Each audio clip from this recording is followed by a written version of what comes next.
তেলের ওপরে পেঁয়াজ কুচি তুলে দিচ্ছি।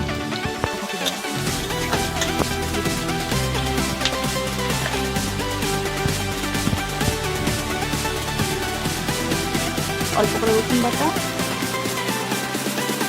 অল্প করে আদা বাটা।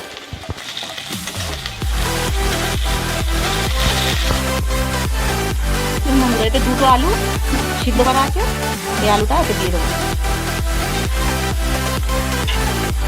হলুদ গুঁড়ো, অল্প করে লঙ্কা গুঁড়ো,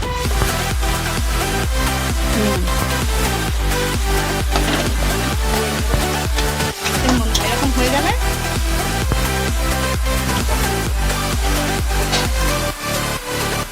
দেখুন বন্ধুরা, এরকম পুর হয়ে গেছে। এবার এই পুরটা এর ভিতরে ভরে দেবো, ডিমের ভিতরে।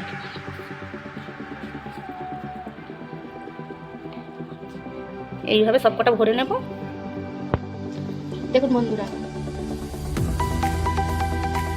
এইভাবে দিয়ে দেবো পুরো ভরা ডিমগুলো।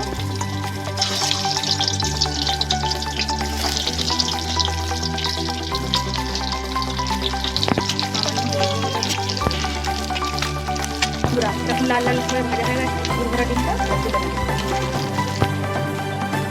একটু মিষ্টি দিয়ে দিচ্ছি, গুঁড়ো দিচ্ছি, জিরে গোটা জিরে দিয়ে দিচ্ছি, এলাচ, দুটো দারচিনি, পেঁয়াজ কুচি,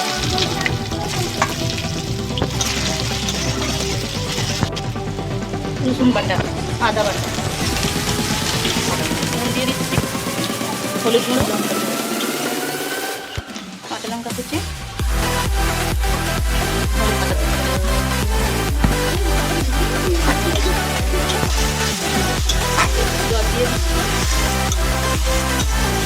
দেখুন বন্ধুরা, এটা এইভাবে হয়ে গেছে। এবারে ডিমের উপরে ঢেলে দেবো।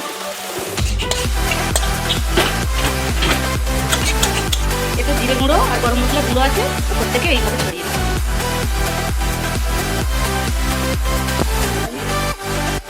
দেখুন বন্ধুরা, হয়ে গেছে আলু দিয়ে ডিম ভরা ডিমের ডাল, কত সুন্দর।